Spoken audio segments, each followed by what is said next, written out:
Guess we can roll the countdown here, right? There we go. All right.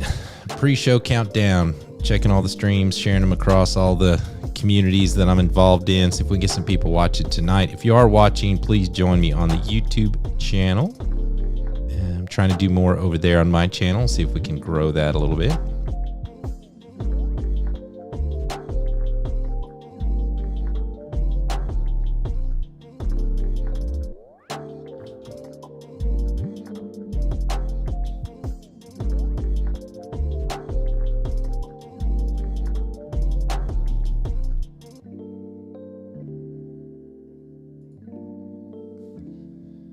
All right, we're posted.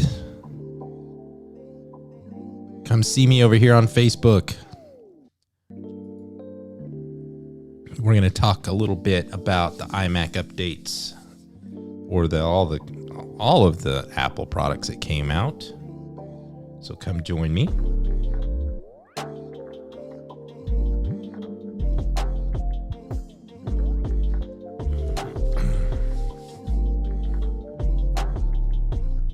Hope everybody's had a good week so far. Tomorrow will be my 2 weeks after my second COVID shot, so I am fully baked tomorrow, which I'm excited about.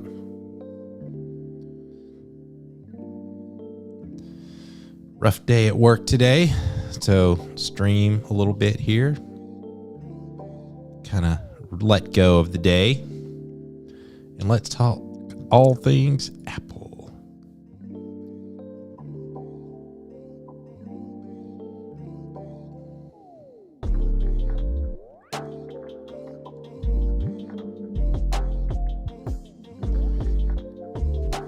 Three, four watching. All right. Thank you, everybody, for watching. Thank you for joining. Want to join in the chat? We're going to talk all things Apple tonight, about all the new releases, everything that came out. This will be episode 2, technically, for the Brant Collins Show, talking all things about tech, marketing, the future. What are we going to do with all this technology, and how are we going to help you grow your business, make you happier, entertain you? How are you going to use it in the future? So we're going to be watching a lot of that. So I'm still trying to set up the show. I've got new graphics, new overlays and everything. Start off with this camera here, and I'll cut to my main camera. So this is just my countdown. We'll talk through some of this and see if we can get some people on. Kevin Cox says, hey, how you doing, Kevin? Let's pull Kevin up here in the comments. How are you doing tonight? Hopefully you're an Apple fan. So we're going to talk about all things Apple. If you watch the spring release event, it was pretty cool. A lot different from they used to be. It was still pretty cool. I've got some hot takes on that and how we can use it for live streaming like this, or if you're a production person, graphic designer, whatever, we can figure that all out.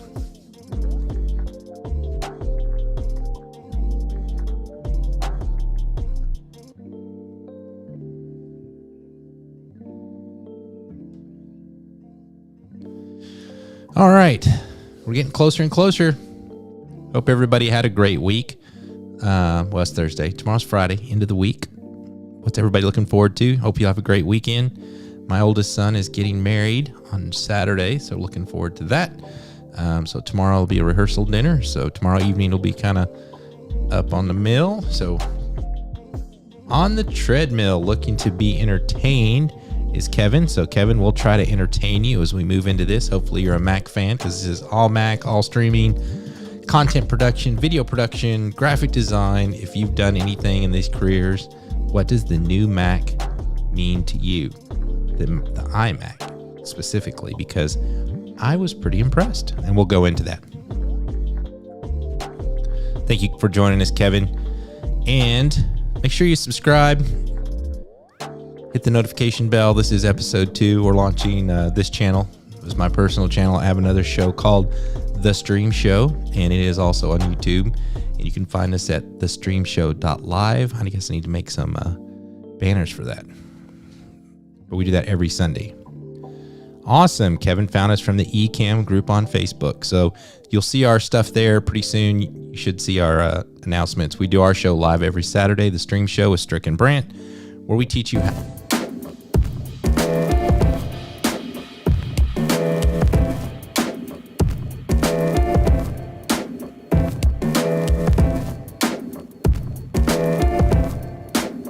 What's up, everybody? Welcome to episode 2 of the Brant Collins Show. You know, I thought about different show names and creative titles. I've had all kinds of domains I bought to increase my personal brand and just do the show that I always wanted to do. I want this show to be mine, and this is my show, and it's about what I like to talk about. I have, 20 plus years in marketing, advertising, video production, broadcast television, streaming, you name it, and I've done most of that with an Apple computer. So we're going to talk about the new iMacs that came out, the new announcements that came from Apple. So we'll look at some of that, and let's go down memory lane a little bit. So if you see this computer right there, that is a G4 iMac, and that, I can't even remember when I got that. It's a pretty old computer. It still works. I usually have it plugged in and have a little graphic running, but I was running LiveType on that, if you remember LiveType. It still runs. Still works great. I loved that machine. And I started early on in my career when I was going to college. I was in the Navy for 5 years. Then I came out, I went to college, and I wanted to be a 3D artist. We didn't have those kind of computers then. So everybody talked me into becoming a traditional artist and sculptor. So I'm trained fine art, painting, and sculpture. And somebody said, oh, you'll learn the computer later. So, got into graphic design as a profession, and we had to do all that on a Mac or on Apples. And back then they weren't even, they were OS 9. And I can remember I worked, my first job was in an ad agency learning to draw characters for the Bible for kids' books. And I had to do that in all in Adobe Illustrator. And that was like the first thing I learned. So I'd hand draw all the characters, and then I would scan those in, and then I would trace them with Illustrator. But OS 9 back then, you had, you could probably work 20, 30 minutes, 45 minutes, and then you had to reboot your computer because they would crash. Things were always a problem. It was terrible. Then OS 10 came out, right? And when OS 10 came out, I had found out what Final Cut Pro was, and I started teaching myself Final Cut Pro. And, I came from a linear editing background where, you do tape-to-tape editing. I think we were using Lightwave, Nutex Lightwave in the news, actually in the news production to do graphics, but we weren't really doing any nonlinear editing. And they had an Avid, and I just couldn't get my head wrapped around the Avid. I didn't like it, and I found a copy of Final Cut Pro that the school had, and nobody was using it. It was Final Cut Pro 1. Taught myself how to do Final Cut. Left there, ended up moving to Little Rock here, got a job as a video, it was a producer for UPN 38 on Fox TV station. And again, we had an Avid Express and then a big high dollar Avid for commercial production. Well, we couldn't use the big commercial production one because that was reserved for the commercial creators.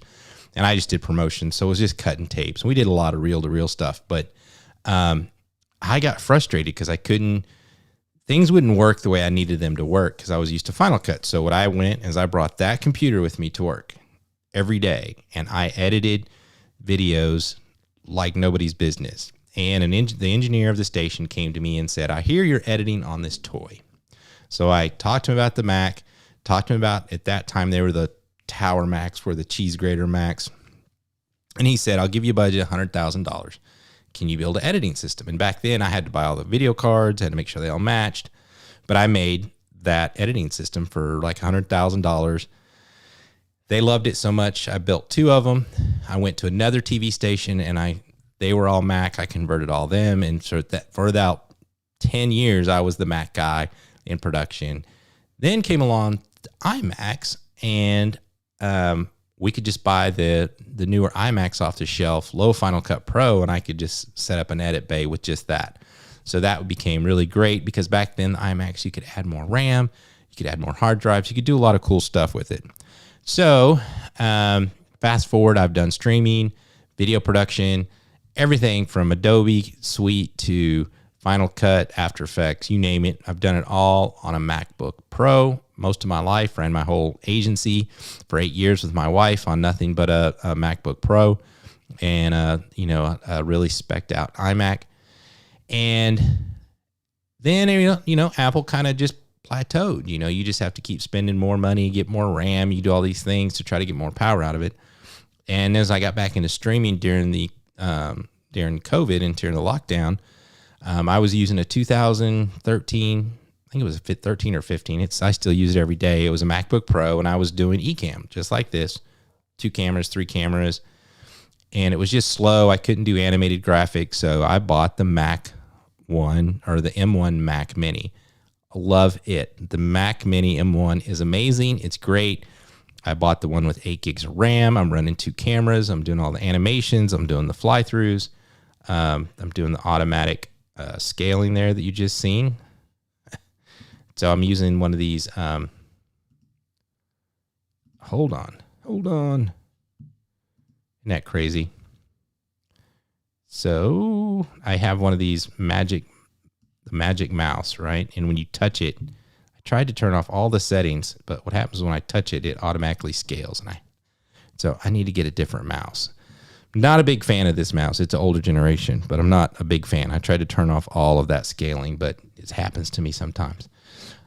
So this week they launched all of the new Mac products, and we knew, Apple kind of does the same thing. They launched the Mac Mini, and then they're going to do the iMac. We know there's probably a MacBook Pro in the future, but if you watched all of that, we will go here. Let me switch scenes here we are going to go to the scene here. You can see my computer here. And I'm actually running this from a PC. So I like to game. So I have a gaming PC that I built this year.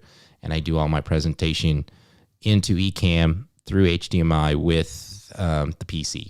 So it works, takes the load off of the Mac, and I can focus on just doing the presentation. So let's take a look. If you watch the typical events used to be, must-see TV for me, man. I'd have to, me and my friends, we had watch parties. We would watch, all these events, especially when Steve Jobs was still alive, because they were just amazing. Big Apple fanboy, have been forever, stood at line when we got an Apple store here, all of that good stuff. But I've made money with every Mac I've owned, so I've never regretted any of that. So this is the new iMac, and if you can look and see how small they are, it is amazing. They come in all these colors. I think the colors are cool. I would probably get this blue one here, the gray blue one, or the white one, or the silver one. I'm not too big deal on all the colors, but I do remember having the old candy Mac. So I think it's kind of a throwback to those. And I remember those really, really well. And I had one of those too. So they were great, but just look how thin that is. And so basically, it looks like an iPad on a stand. They have the M1 chip. Let's watch the film real quick. I can run that, and we'll take a listen. Hold on. Here we go.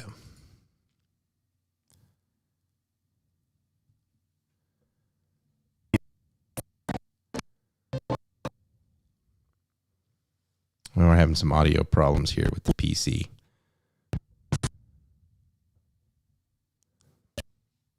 Let me just mute that. Let me just watch the video here.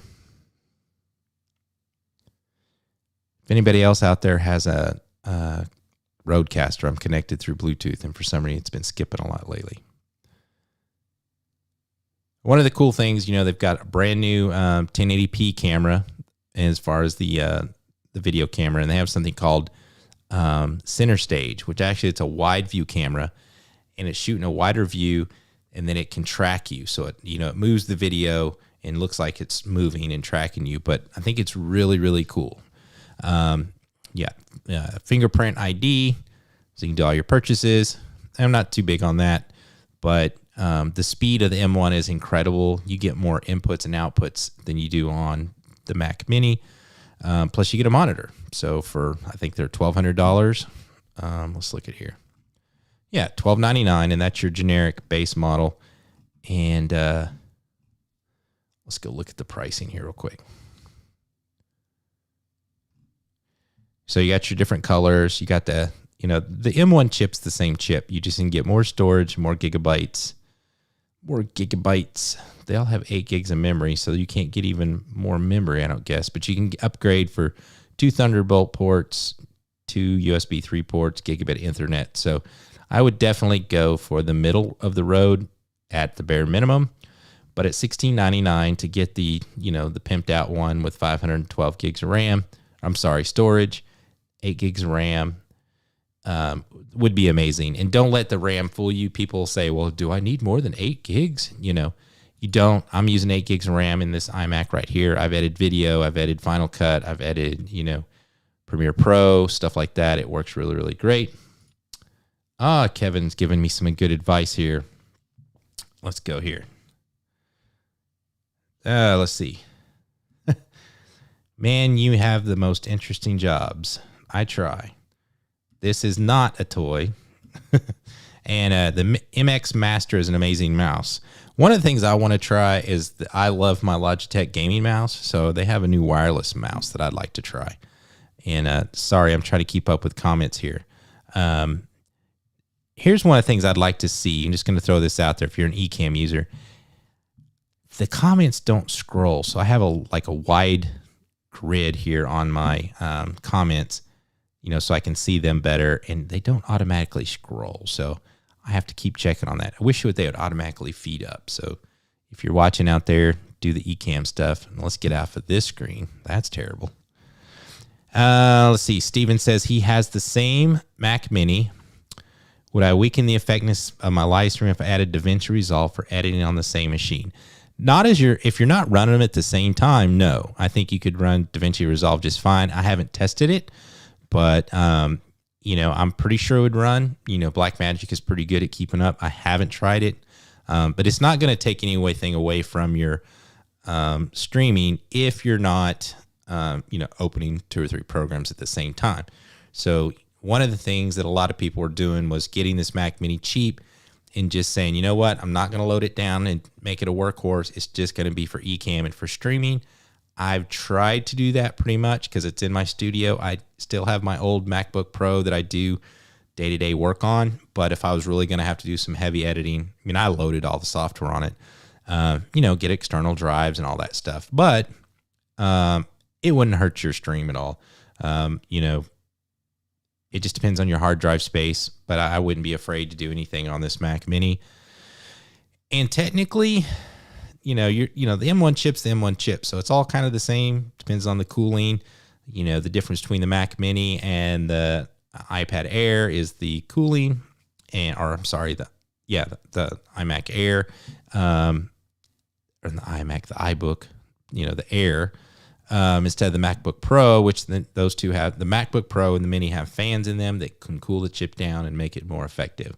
But when you look at this, iMac, if you talk about, I have a monitor that I had to buy for the Mac Mini, which I already had, so that was a save. But if you don't have a monitor, this could be a game changer because I try to help a lot of clients that are getting into streaming. And what they want is they want to get into it cheap. They don't want to look like a TV studio, but they want to look better than your average Zoom. So what I do, you just said check the recommended requirements for at least 16 gigs of RAM on Resolve. You know what? I might try it. I might download it and try it just for fun. Steven, wouldn't hurt to try, but I don't know if it's going to see the 8 gigs of RAM on the Mac Mini different than, any other computer. So I'll try it. We'll see how it works. I'll let you know. And if you're gutsy enough, you might download and try it. It's free, so it's worth a try. One thing that I have found, Steven, is I love editing with LumaFusion. So you can download LumaFusion and run it on the Mac Mini M1. So you can run, apps and iPad apps. So I just run LumaFusion on the bigger monitor with my keyboard, and I think it's great. So you might try that. It's not an expensive software, and it's really one of the best editors in my opinion because it strips it all down. You cut, you can do titles, you don't get lost in all the fancy stuff, because I felt like as the further you get in your career of becoming an editor, the less stuff you use. Usually you just get to good cuts and tell a good story. I think that's 16 on Intel. I've heard 8 on M1 is used differently than Intel processors. Yes, it's used different. I don't know all the technical stuff, but yes, it's supposed to be, run better. It's integrated. There we go. Let me resize these comments real quick. I'm not afraid of the M1. I love the M1. And so when I saw the the iMac. So I have a couple clients that are trying to get into streaming, and I thought, well, they don't have to buy a camera. They could spend the $16.99. They had a $5,000 budget. So there's at least one camera right there. Get Ecamm. If I've talked to Ecamm and they don't recommend it yet, no one's tried it yet. Don't know if Center Stage, the camera that so what Center Stage is it shoots a wide vision, and then it's going to manually kind of move the video around like you would in a nonlinear editor, like a tracking software, to make it look like the camera's following you. And it is following you technically. It's, face detection. They don't know if that will work with Ecamm yet. So if that can work with Ecamm, that's kind of a game changer, because you could, especially people that like to walk and talk, which one of my clients wants to do is stand up and give presentations, it could automatically track, because you'd have to do some sort of DJI device, or you'd have to do PTZ cameras. You'd have to really spend some different money and put some different technologies in to do that, to be able to set up like that. And it would be nice just to say, you know what, if this works, this will be my go-to for clients, and say, hey, the middle level iMac or the high end iMac even, pay $1,600, buy Ecamm, and you could start streaming today, right? The microphones on these are supposed to be really, really good the way they're set up, but get a USB microphone like this one, the Shure SM7B, $300, $400, I think $399, $299, I think it is. And the iMac 24-inch, and I think you got a really, really good streaming device right there. Would a gimbal with tracking work? A gimbal with tracking would work, but then you're going to have to mount it. And you're going to have to put a hardwired HDMI cable from the camera, from the gimbal. If you're mounting it on, like I have a DJI Ronin, you'd have to mount it to your tripod or set it on the table with its tripod that it has. Technically it would work, but I have not done that. It'd be a lot of setup for the beginner, He said, would the gimbal tracking work? I think it would.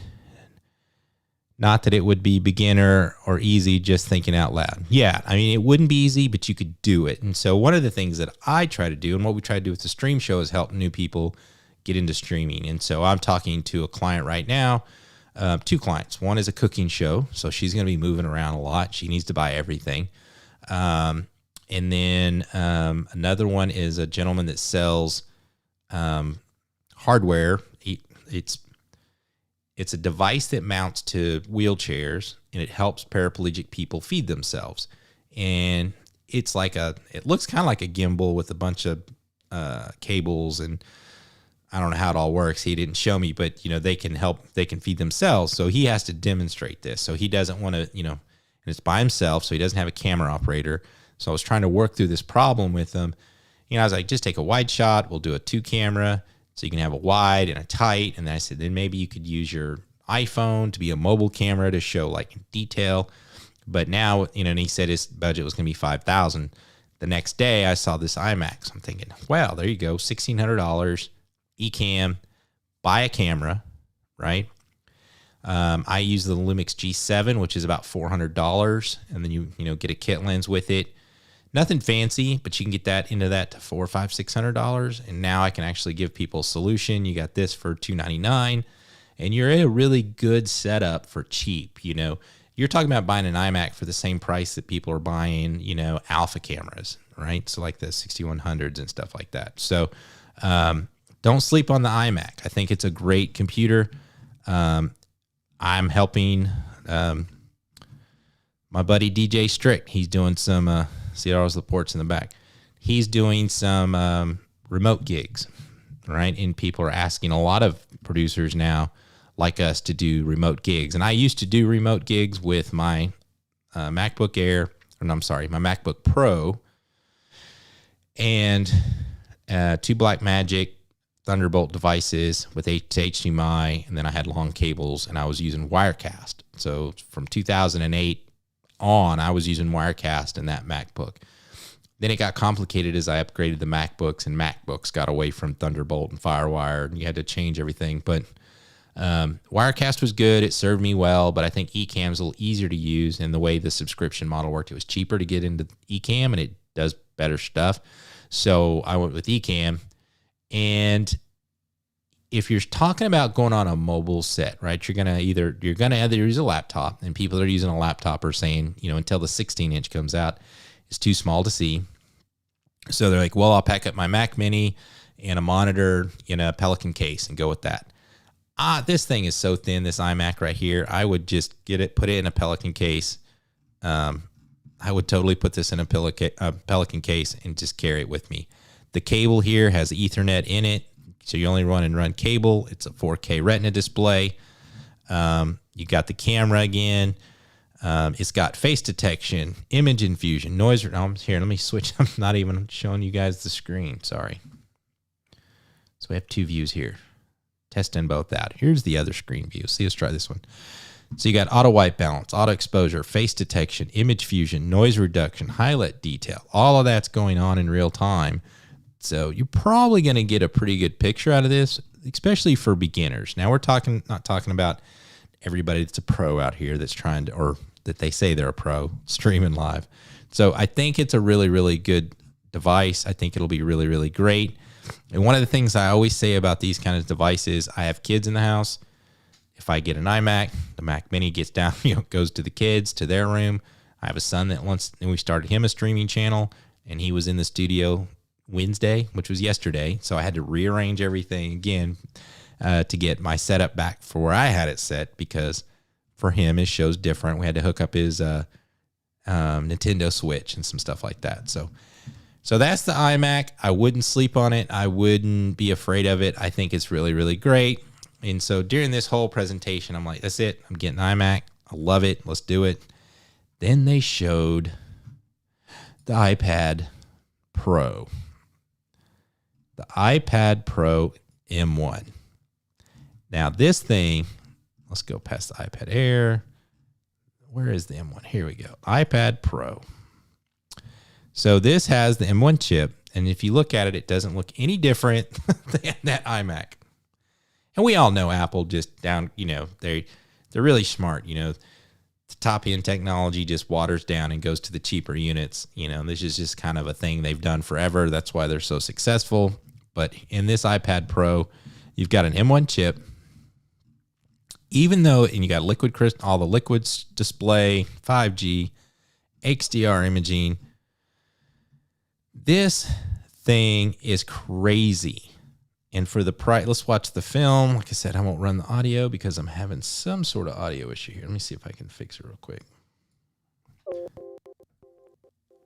And I don't know why the Bluetooth on my Rodecaster is kind of skipping, but we'll watch it without the music. And so basically you have this iPad. Let's go to my full screen here.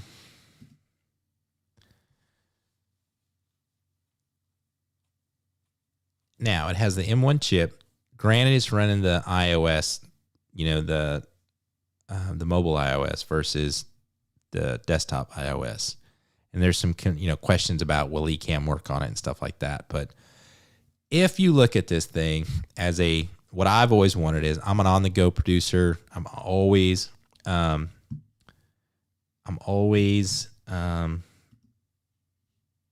I'm trying to check some of these comments here. iPad Pro is a game changer. Yep. So average, when I was working for myself in consulting, I would get up in the morning, take the kids to school, go to the gym, then I would hit a coffee shop. I would have meetings, or I'd just work in a coffee shop. Then I would go to like a shared workspace. But my dream was always to have an iPad, an iPen, the pencil, and to do everything that I could do on that iPad. It's never really been there, but now it is. I mean, the camera has LiDAR. It can do 3D scanning. It can do, you could stream live, let's say to Facebook, if you got the 5G card in it. I like to move around when I work. And I used LumaFusion for a month during Vlogmas to prove that I could edit everything on my phone. Henny the business he does everything on his iPad. Now this iPad Pro with M1 is going to be totally different. I mean, this is computer level power in your hand. And for me, and a lot of people say, well, you can't do this and you can't do that. And so what I tell everybody is, think about how you want to work. I want to be able to put something super thin in my backpack. I want to carry it as small as I can, especially when I used to travel on planes. I like to ride a motorcycle or a scooter or a bicycle and carry it all small, have a bigger screen, but I like to sit in my lap and work. So in the night, at nighttime when we're all watching TV, instead of being out here in my studio working, I can be sitting, watching TV with the family, catching up on documents, writing reports. Now I could even be editing video. I mean, this thing is crazy. So it's always this combination of, so what do you spend? Do you get this? Do you get that? Of course, if you have a lot of money, everybody's going to say get both. Liquid crystal display, true color. They're going to be, you got video games coming out on, they're going to be amazing. You've got all kinds of different, all the apps are just going to explode. And then you have to get down to really thinking about how you produce. So as I return, I'm looking to return back into going solo for myself. The clients that I have, I don't know that I need, a 6K camera to pull off a 2-minute video in a, for a corporate or a, a lot of the clients that I'm getting are industrial clients. Like you want to show machinery and just an overview of some of the stuff. I don't know that I need a 6K camera and all the other crap that comes with it when I could just walk in there with an iPad, shoot it. It's gonna shoot HDR. Here's the center stage. They have it on the iPad Pro 2. See how it's tracking you and zooming in. I mean, that's crazy. Now, if it will work with Ecamm, that could be great too. I'm not going to get into, it has Thunderbolt, so you can actually have a lot of storage. So you can actually connect to external storage, so you could edit with it, edit video. There you go. There's LumaFusion right there, connected to a hard drive. You can put it into a Pro monitor, and all of a sudden you get the magic keyboard. You basically have a laptop, right? So there are some people that will work like this, which would be me.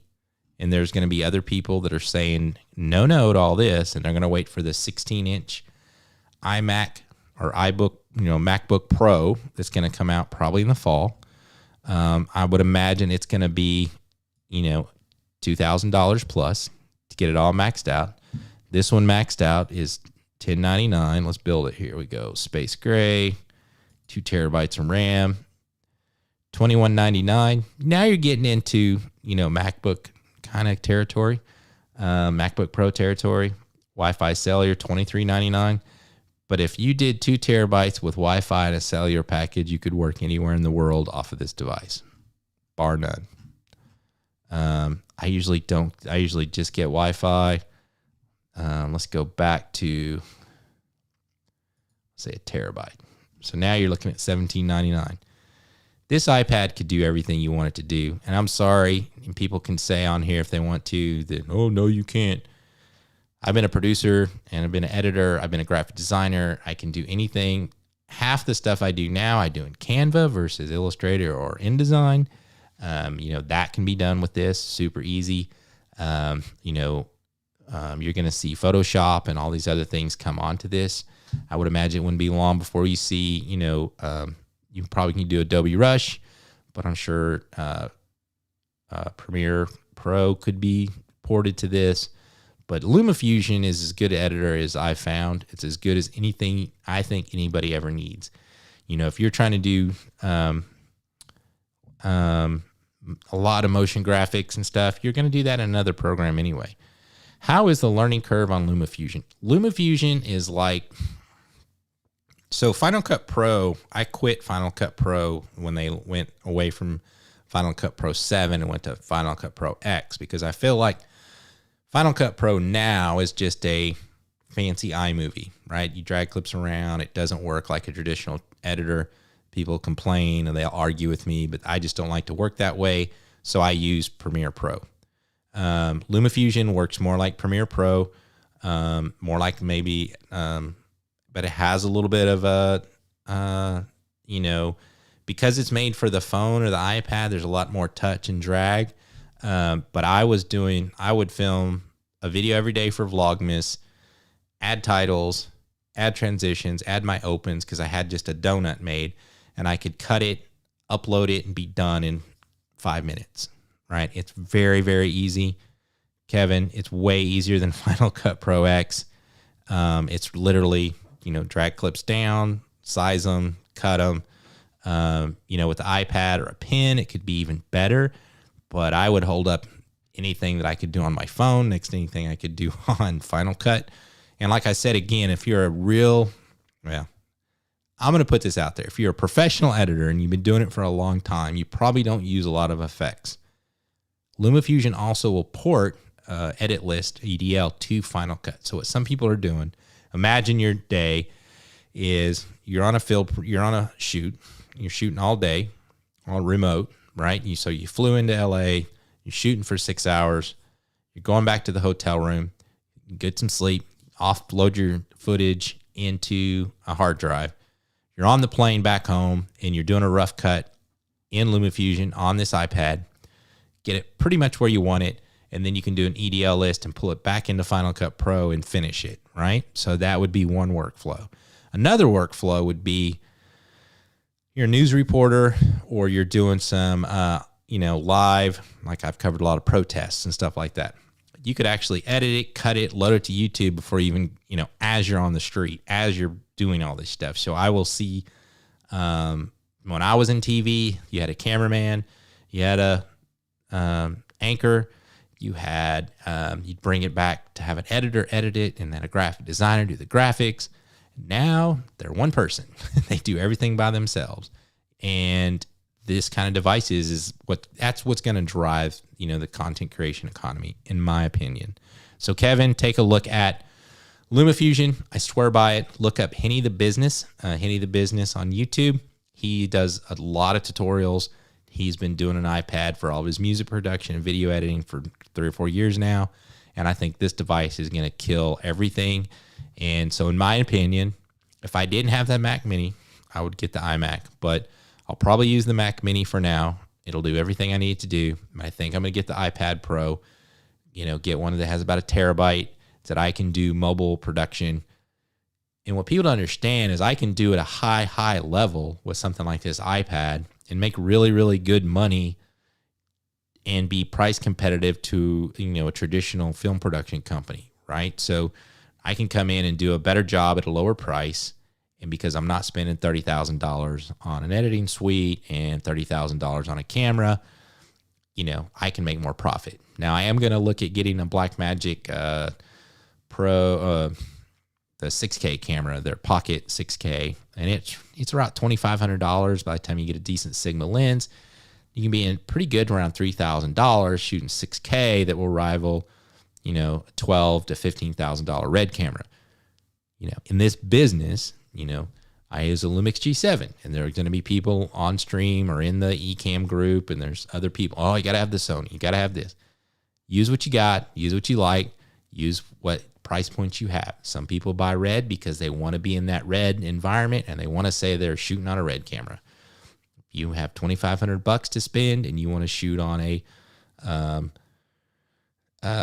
Blackmagic Pocket camera, do that. My wife shoots professionally. He says he's sold even more of a game changer with the ability to bring it into another program and finish it. So my wife works professionally as a videographer, and she uses the FS5, and she loves the Sony. And that's her traditional shoulder mount kind of camera. She's an old ENG shooter. Not old as an age. She's been doing it for a long time.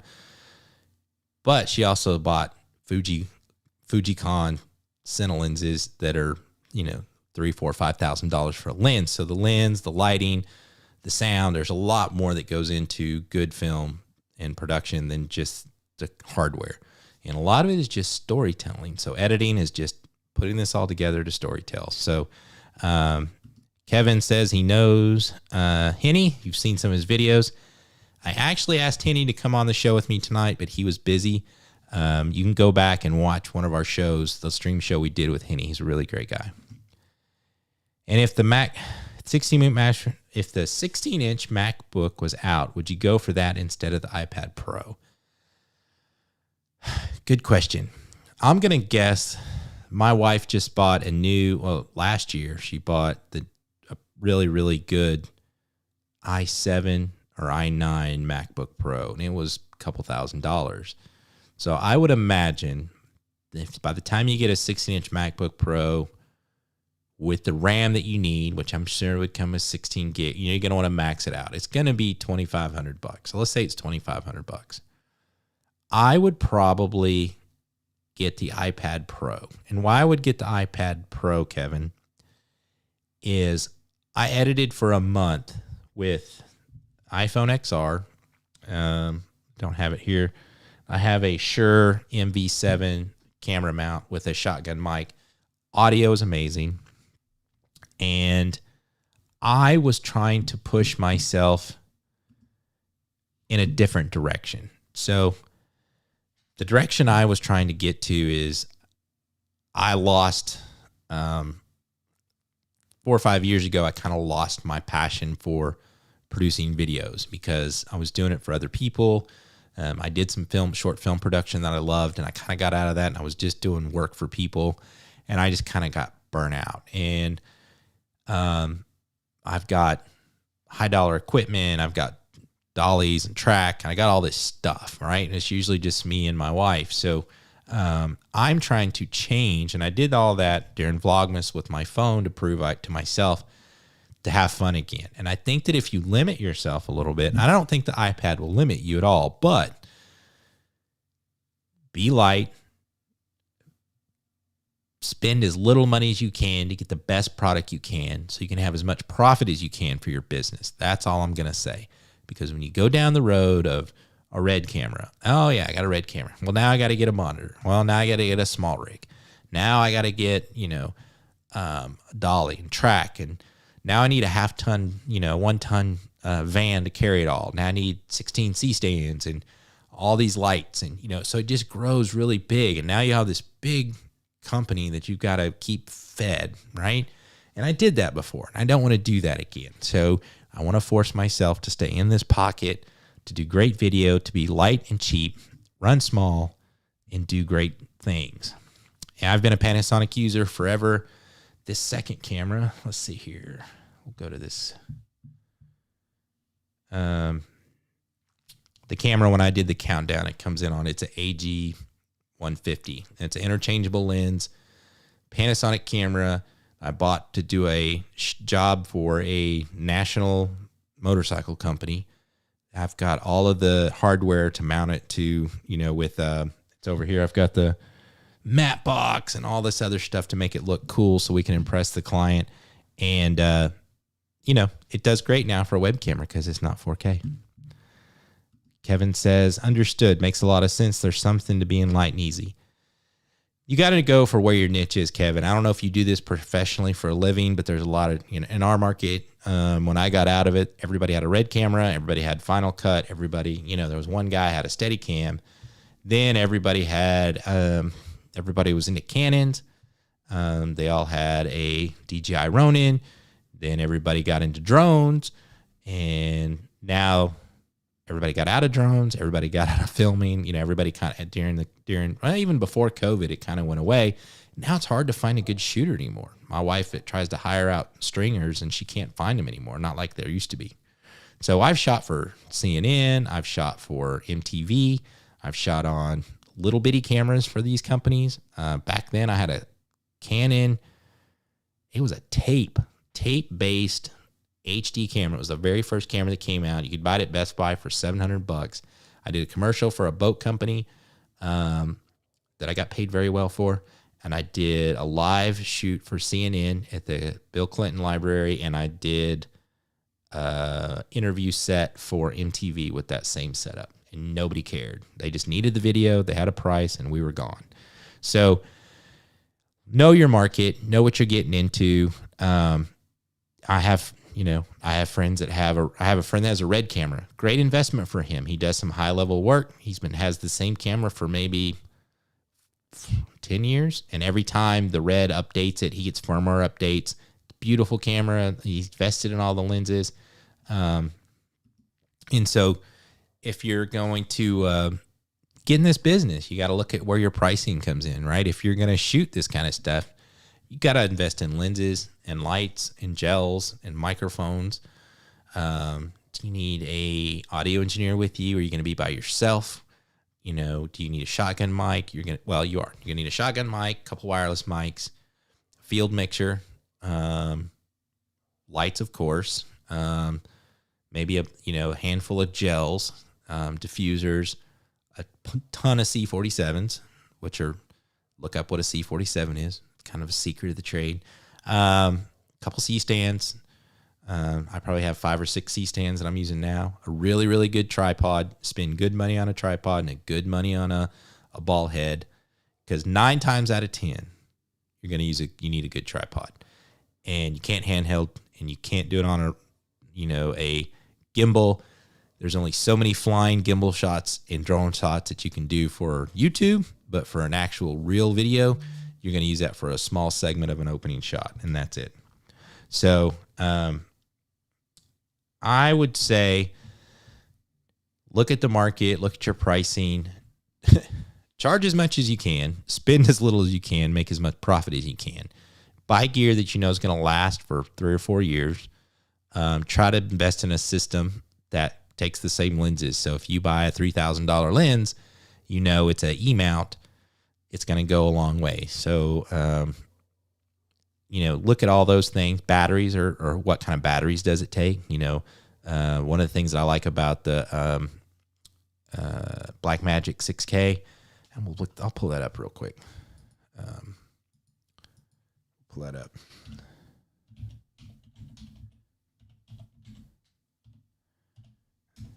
All right.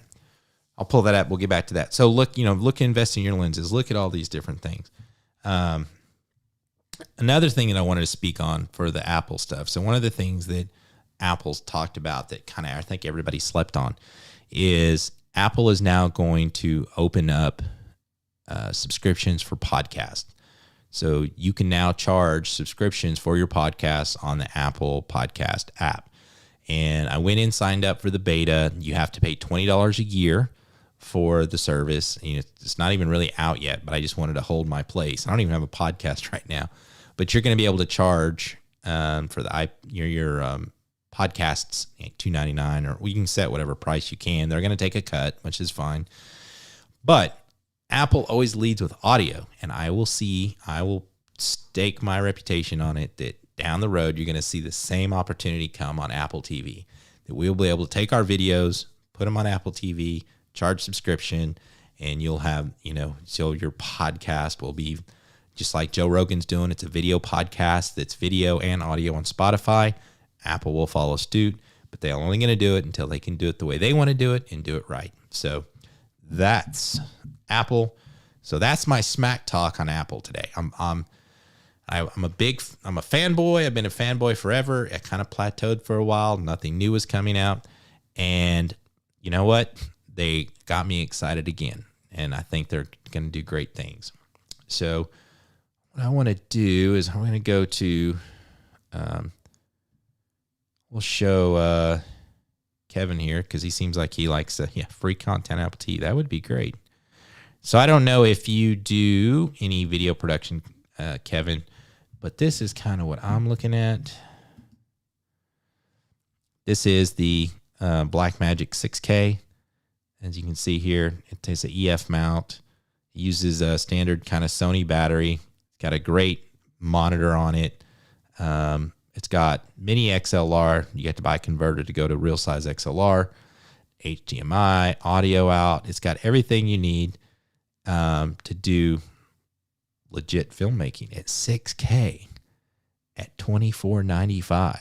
And they say it's comparable to the wrong keyboard here. Kimono Dragon. Let's look at that. I should have probably said red, huh? I know I probably spelt it wrong too. Let's see. Komodo, I'm sorry. So you're at $5,000 just for the body, and you're going to have to get grips and batteries and lenses. And there's a good YouTube, I'll have to find it, but I did watch a YouTube guy where he compared these two, and it was $12,000 versus $3,000. He loved both cameras, but he just loved his. He loved both of them. He wanted a red because he just always wanted a red. So Kevin has a GH5. I think the GH5 is still a great camera. You can rock that for a long time. It does 4K, I do believe. Even my the one I'm shooting right here is a GH7 that shoots 4K, and I've used that for film shoots. I'm actually going to use that until I get this other 6K camera. So that was the cheapest way for me to get into 4K. I think I spent $600 by the time I got a lens and some extra batteries. So the GH5 is a great camera. I don't even think you need to go any more than that if you're just doing some content. Just for my fiance Mona, I produce and create content for her. Very, very good. Does she have a YouTube channel? Throw it in, or however you guys are sharing that content.